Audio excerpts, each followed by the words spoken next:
అమరావతిలో అలాగే సిఆర్డీఏ పరిధికి సంబంధించి ఈవేళ చంద్రబాబు గారు సమీక్షించారు.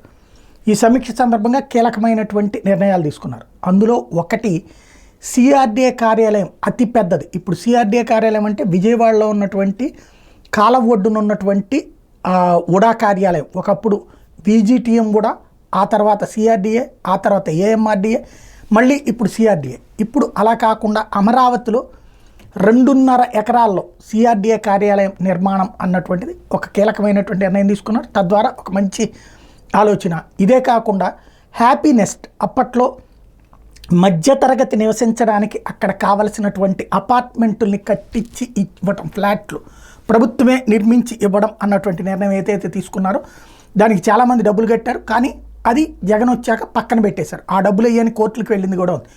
ఇప్పుడు అది పూర్తి చేయాలని నిర్ణయించారు. 200 కోట్ల రూపాయలు దీనివల్ల అదనపు భారం పడబోతోంది అన్నటువంటిది తేలింది. కాకపోతే ఆ రోజున ఏ రేటుకి ఇస్తామన్నారో అదే రేటుకి ఇప్పుడు పూర్తి చేసి ఇస్తాము. ఇది అద్భుతమైన నిర్ణయం. ఎందుకంటే ఆ రోజున ఉన్న రేట్లతో పోల్చుకుంటే ఈ రోజున భారీ రేట్లు కదా. కాబట్టి అంటే అప్పుడు ₹1 కోటి అనుకుంటే ఇప్పుడు ₹1.5 కోటి అవ్వాలి. కానీ ఆ రోజు రేటుకే కట్టిచ్చిస్తామని చెప్పారు. ఇది ఒక అద్భుతమైనటువంటి నిర్ణయం.